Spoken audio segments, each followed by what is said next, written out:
Hey guys, Ash here coming at you today in Raid Shadow Legends. Welcome to the video, guys. Glad to have you here talking a little bit of Raid with yours truly today. Hopefully it finds you all doing well. If not, send us some positive vibes and love your way today. If you're going through something, just know it will get better. It will get better. Time does, if not heal, it changes things. It changes things and it changes you, and we're always changing, right? And moreover, you know, that's the normal line that I always share here because I think it's so important for some people to hear that when they're going through something.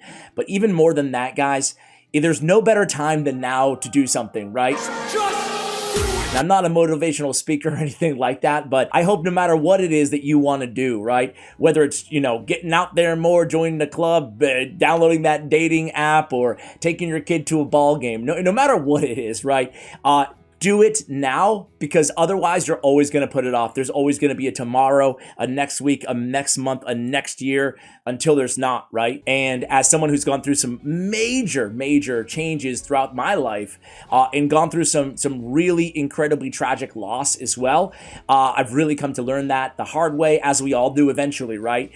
So, you know, I'm saying this to myself just as much as you guys. Put yourself out there. Don't let other people hold you back. You can do, or you can go after what you want, you know? Get back to Raid. No transition from my pep talks to Raid. But what I want to do today is actually take a look at 10 champions that used to really suck and then go over the buffs and take a look at how they used to be before they got buffed and why they're so good now. Hopefully you have some of these champions, maybe one of these champions. They're mostly going to be legendary, but there's going to be a rare or two on the list as well. And when researching this video, guys, I actually came across like, geez, maybe 19, 20 champions that really used to suck. So if you like this video, let me know, please, in the comments, or maybe just give me a thumbs up. What's that now? I don't think I've ever asked for thumbs up ever in the history of this channel because I think it's lame, but maybe give me a thumbs up. And if you don't like the video at the end, maybe give me a thumbs down. That's an easy one. Also, don't think that many content creators, many YouTubers ask for thumbs down, but it will really help me, that ratio, and you know, it will help me know if I should do another piece of one of these videos or make it a one and done. Anyway, without further ado, guys, let's get to the list. This all started, by the way, I did a guide on the world's strongest Dracomorph here, and in that video, I opened with how Dracomorph, or what Dracomorph used to be. So let's go ahead and start with that. Dracomorph obviously is an incredible champion. What does he do now, right? So he has the Seeping Pain. It's a ton of damage with surplus damage on the A1. A 4-time hitter, each hit placing a big version of poison on a 3-turn cooldown. And then he's got the weakened decreased defense, big versions on a 3-turn cooldown on the same ability. He's one of the best debuffers and damage dealers in the game. But Dracomorph, back when I started playing, he was one of the worst champions ever. If you pulled the Draco, you'd be like, no! He was a laughing stock. So let's take a look at what he used to look like. By the way, we're going to get all our info from Ayumi Love here. This is really nice because they have the patch notes history on every single champion in the game on Ayumi Love. So big shout out to them. They just need to get a dark mode, a night mode, you know? That's the only complaint. It's so white! So we have 2 changes to Dracomorph. Let's go ahead and start with the first one, because I think this patch in 2019 was actually the big one. So champion balancing, the old Draco. So on his A1, it will attack one random enemy with any surplus damage. If the target is killed, damage inflicted is equal to triple the surplus damage. It was changed to damage increases by 10% for each debuff on the target. Will attack one random enemy with any surplus damage. If the target is killed, damage inflicted equal to triple the surplus damage. So again, made better. On Poison Jaws, it used to be attacks 3 times at random. Has a 75% chance of placing a 5% poison debuff for 2 turns. Now it's 4 times at random, and each hit has a 5% or places a 5% poison debuff for 3 turns. So it used to be only 2 turns, now it's 3 turns. It used to be a 3-hitter, now it's a 4-hitter. And it used to be a 75% chance, now it's a 100% chance, and it's each hit now. So it's 4 poisons instead of 1. So that was a massive buff. And then Baleful Eye on his A3 places a big version of Weaken, and it used to be a small version of decreased defense. Come on, not in a legendary. So that also received a buff. So yeah, Dracomorph. Oh, Space Christ, what now? Used to suck, now he's A+. Next up is actually Frozen Banshee, one of the better rares in the game, in my opinion. She's great, especially for clan boss, guys. If you haven't maxed out your Frozen Banshee, especially if you're utilizing a poison team in clan boss or in Dragon's Lair, definitely take a second look at this champion. So attacks one enemy 2 times, each hit with a 100% chance of placing a poison debuff for 2 turns if the target's under poison sensitivity. Now take a look at her Frost Blight ability. This is a 3-turn cooldown on her A3.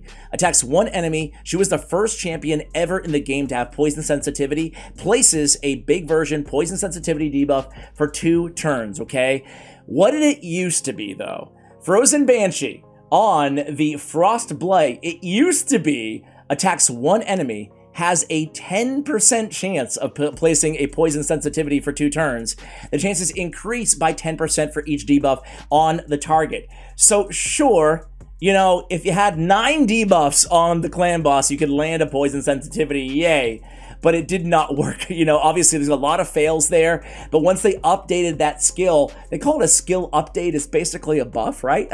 Once they updated that to just placing straight up a poison sensitivity for 2 turns on a 3-turn cooldown, she became the poison sensitivity goddess in Raid Shadow Legends. That's why Frozen Banshee makes the list at number 2. All right, for number 3, guys, we're going to pick a champion that, well, was just buffed, but he deserves to be on the list, in my opinion, because we've given him so much hate over the years, and it's Errol, the Sacred Order Legendary Force Affinity Nuker.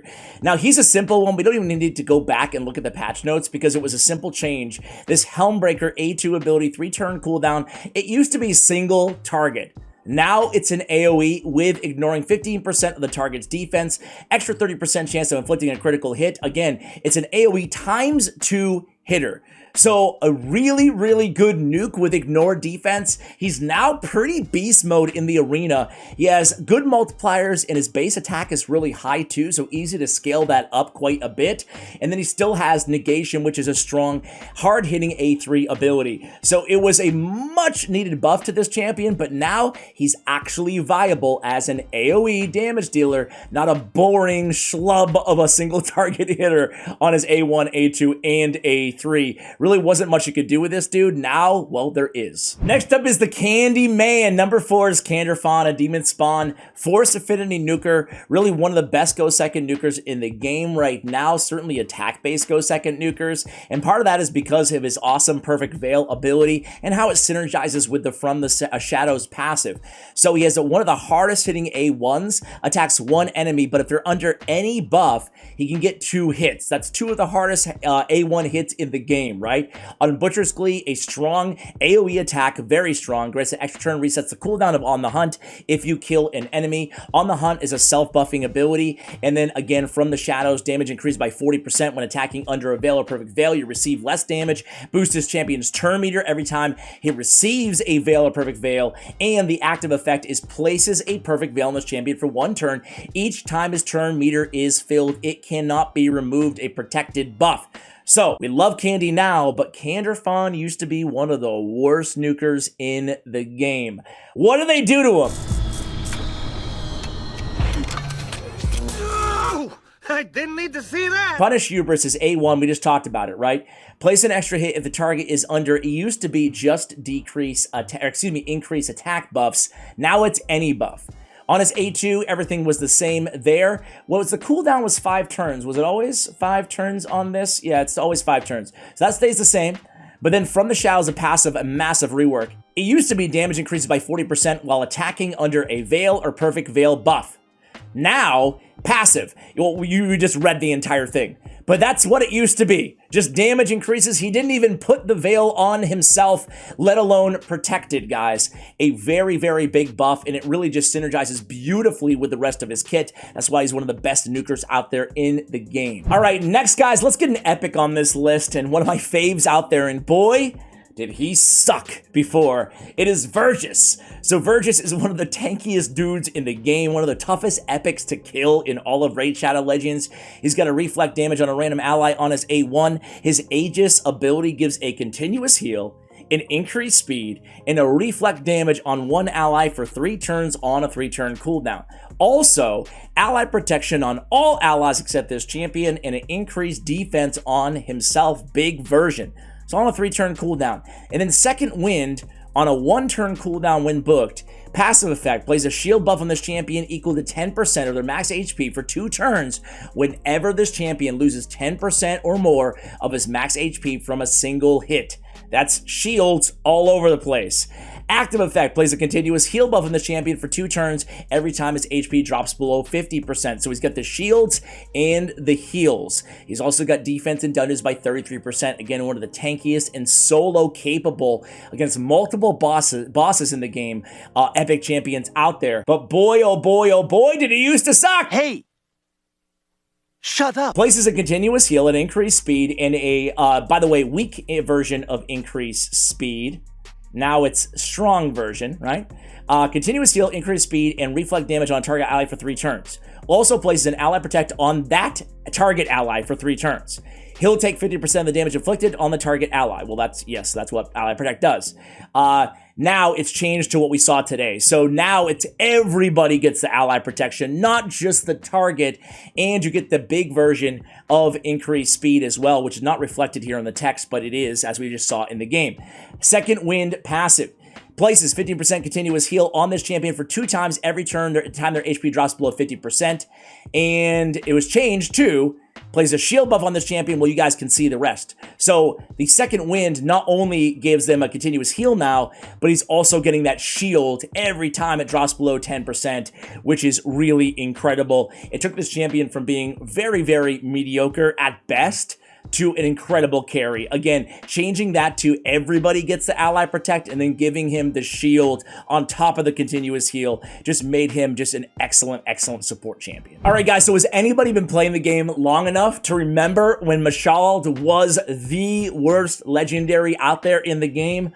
Yeah, there was a long time, a couple of years, where Mashald was the biggest joke in all of Raid Shadow Legends. Now he's one of the biggest and best champions. I was gonna say biggest. I guess his Wingspan is the biggest, right? Well, actually, Wingspan, they have the Tomb Angel, Astralon, Mithrala. We should have top 10 Wingspan video coming at you guys on a YouTube channel near you. You know what? Size doesn't matter. Attacks one enemy, heals his champion by 30% of the damage inflicted. Will then attack all enemies under Leech on his A1, so AoE potential. Considering we have a True Fear, a Leech, an increased speed, and increased crit damage on all allies and enemies, respectively. And then you get an extra turn on a 3-turn cooldown. So essentially, when Mashald's on your team with his Tornado ability, I've said it so many times on the channel before, but this is one of the strongest abilities in the game. It really is. Bar none, increased speed, increased crit damage, True Fear on all enemies, Leech on all enemies, and then on a 3-turn cooldown with the extra turn. That's insane. Open wounds, we are doing some damage. We're stealing all buffs, 100% chance to steal them. We get 2 continuous heals on this champion, 50% extra damage against targets that have no buffs, and attack in dungeons by 34%. That's Mashald. He's a beast of an Undead Horde Spirit Affinity champion. Now, what did it used to be? Attacks one enemy, heals his champion by 30% of the damage inflicted. No AoE against enemies under Leech, okay? So it was just attack one enemy, whoop-de-dooped. Tornado used to be increased speed, increased crit rate buff on this champion, and 1 target ally for 2 turns. Grants this champion an extra turn. Whoop-de-dooped. We get an increased speed on this champion and 1 target ally? Dude, that's the worst! Grants this champion an extra turn. Now it's increased speed, increased crit damage instead of the crit rate, which is better. Increased crit damage, increased crit rate, True Fear, and Leech, and then an extra turn. Open wounds used to be attack 1 enemy. Wait. I don't think they changed this. Heal reduction. Yeah, this one was not changed on the A3, right? As far as I can see. But, man, oh man, that Tornado and the AoE on the A1, especially considering he can keep Leech up all the time, and the advent of things like Hydra Clan Boss to the game really made Mashald one of the better champions out there right now, one of the more sought after champions out there, from really being, I mean, imagine using this ability Tornado and being like, one random champion gets increased crit rate and increased speed, yay, that's it. Anyway guys, let's go to champion number 6. I lied, number 7 is Vizix the Unbowed. Oh boy. Vizix was a letdown, a massive letdown for anybody who would actually get that far in the game to claim her as their last login reward champion at the time. Now, when you got this Void legendary champion, you were going to be pretty upset about it. At least most people were, right? Attacks one enemy 2 times, has a 100% chance when booked of decreasing the target's turn meter by 15%, fills his champion's turn meter by the equal to the amount the target loses. Really solid A1. That's each hit. 100% chance of 15% turn meter, and then she gets it. That's 30%. That's a really good A1. I forgot, honestly, that it was each hit before going into this video right now. I'm like, wow, that is a really solid A1. Sinister Allies and AoE on a 3-turn cooldown. Both of her AoEs are 3-turn cooldown. Defense-based champion. Attacks all enemies, 100% decreased speed. Ally protect on all allies except this champion. Perfect. Single combat. Attacks all enemies. Plays a provoke debuff for 1 turn. Plays a shield on the champion with 20% of the max HP for 2 turns. And then we have defense and faction crits by 37%. That is a nasty, nasty kit, man. She's better than even I remember in my head. So, how bad did Vizix used to be, ladies and gentlemen? Let's go ahead and take a look here. Wow, a lot of Vizix video is spotlit here. Here it is. Vizix the Unbowed. It used to be a 10% turn meter fill. Now it's a 15% turn meter fill on the A1. Cool. Maybe that's the version I remember. Sinister Allies. It used to be attacks all enemies, has a 75% chance of placing a decreased speed debuff for 2 turns. Removed, place a shield buff for 2 turns on this champion equal to 20% of their max HP. And then added, place an ally protection buff on all allies. Single combat. This is a massive rework. I'll try to make sense of it in a second. If you're following, if you're not following me, I'm not doing the best job explaining it, right? Because it was a weird rework where they took some abilities from one ability and they moved it to the other ability, and then they changed. Anyway, single combat, 4-turn cooldown, book down to 3. It used to be place a provoke debuff on the target for 1 turn. Also places an ally protection buff on all allies except this champion. Now attacks all enemies. It didn't even do damage before. It wasn't even a single target attack. It just placed a provoke on 1 enemy. Ugh. Attacks all enemies. Place a provoke debuff for 1 turn, and then they gave that shield there as well, and they gave the new multiplier at a 4.1 defense, which is really solid. So now she has 2 AoE attacks. It's gonna be both booked down to 3 turns. She's still got well, you saw everything, right? She's still got the ally protect. She's still got the provoke. She's still got the shield. Now it's 2 AoEs, more turn meter fill in the A1. That was a great buff. Champion number 8 is gonna be the big fella, Worlin Frost King, another very underwhelming Void legendary champion. So many people were mad about this champion being added to the game. It was actually part of Season 1 of Battle Pass. For those of you who haven't been playing for a few years, they started this big thing called Battle Pass in the game. How can you remember that? It's kind of like Forge Pass, but a lot different. You actually went after a champion. There was no Forge at the time at all, so it wasn't about material. It was about other rewards and then working your way to a free champion. There was some epics. There was some legendary as well. The epics, I believe, were the bears, Ursine, Ice Crusher, and Ironhide. But anyway, Worlin Frost King was the final reward legendary, and he wasn't that good originally, but they gave him a really big buff, and I think a lot of people slept on him, or I should say sleep on him after said buff.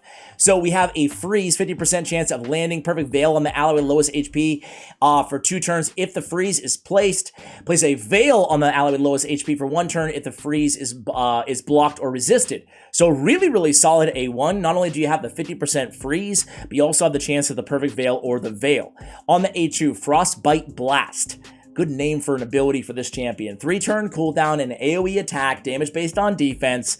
100% chance of placing a decreased damage, decreased accuracy on all enemies that cannot be resisted. That's really strong, really cool. Also placing an increased crit damage on all allies for 2 turns. Great ability. And then Ice Grave Armor is the only ability that I can think of in this entire game that has big version of Strengthen and increased defense on a 3-turn cooldown.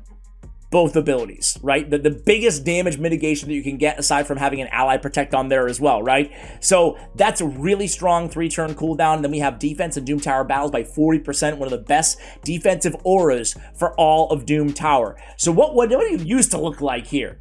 Winds of Winter used to be attacks one enemy, 30% chance of placing a freeze for 1 turn. Perfect Veil in the ally with lowest HP if the freeze is placed. Now we get that Veil if it's not placed. Okay, cool. Frostbite Blast. Attacks all enemies, has a 70% chance of placing a decreased crit damage. Now we get the decreased accuracy and the crit damage, and they can't be resisted. And then Ice Grave Armor. Basically, all they did was reduce the cooldown, but that made it a 3-turn cooldown. And you guys know how important having a 3-turn cooldown is with these buffs. You can't have it on a 4-turn. A 4-turn on these buffs when booked down, so like a 6-turn unbooked, I mean, it's a nice to have, but it's not dependable. Your team's not going to be covered with those 2 damage mitigating buffs unless you have an increased buff duration times 2 on the team, you know? So that cooldown was actually an incredibly massive buff. He used to have allied defense in the arena as an aura. They bumped it up from 30 to 40, and they made it Doom Tower battles. So I think this is a really, overlooked buff to now I think is a great champion, a great support champion. Interesting A2 as well. Number 9 is another recent one, guys. It's Vlad the Nightborne. I love Vlad now, and he used to be an alright, but pretty underwhelming for a Void Legendary champion. And now I think he's actually really, really good. He has attack one enemy, destroy the target's max HP by 30% of the damage inflicted, also heals himself. On the A2 ability on a 3-turn cooldown, Exsanguinate? Exsanguinate. Usually I pride myself not on champion names. I'm not good at that. But Exsanguinate? Exsanguinate. Exsanguinate. Drain a person, animal, or organ of blood. Well, it makes sense. He is Vlad after all, right? We attack all enemies. We have a leech, right, on a 3-turn cooldown. We also have a 100% chance of stealing 50% turn meter from champions from the Bannerlord, Sacred Order, or High Elves faction. 100% chance of decreasing turn meter by 50% instead against targets from not those factions. So we get at least a 50% turn meter decrease, which is incredible. And then we have a steal of 50% if they're from those factions. So that's a great AoE attack. And then Mind Shroud is an AoE with decreased defense and block active skills on a 3-turn cooldown, big version, and then a perfect Veil in the champion for 2 turns as well. Revive on death every time he kills an enemy as well. That's a tandem champion with Constantine the Dayborn. His crit rate in all battles by 24%. So what he used to be like, it wasn't that long ago, but the Mind Shroud, the AoE attack, the A3 here, it used to be this. Attacks one enemy 2 times. First hit, decreased defense. Second hit, block active skills. If both debuffs are placed, places a perfect Veil on this champion. Ugh. Awful. Awful, right? They really buffed the heck out of that A3. And now, again, I think he's a super viable champion. I don't know if he's, necessarily OP, but he's pretty dang good. All that turn meter depletion and steal is great for control, and then a great debuffer, and then more control and block active skills, plus the perfect Veil to help keep him alive. I think he's a really interesting champion now. And then number 10, last but not least, is my friend, the still criminally underrated, in my opinion, Shamrock. Shamrock, super fast, great base stats. On his A1, attacks one enemy 2 times, each hit 60-75% chance of removing a random buff from the target. If the buff is removed, we have a chance, again, 50% of stealing it, right? Now, first of all, pause, time out really quickly here, guys. I know, as I said at the beginning, there's probably like 9 or 10 champions I did not mention in this video who I easily could have, so let me know if you want me to do a follow-up video on that. Lucky Charms. What a great ability here. We get an increased defense on all allies, big version 3-turn cooldown. Place an increased speed on allies with more than 50% HP for 2 turns.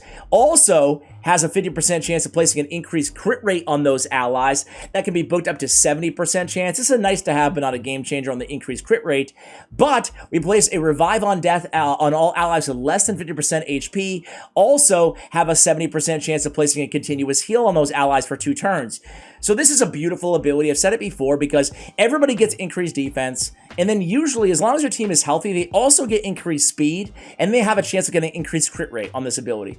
But if things aren't going that well, and you need some heals or revives, he's got the revive on death and continuous heal.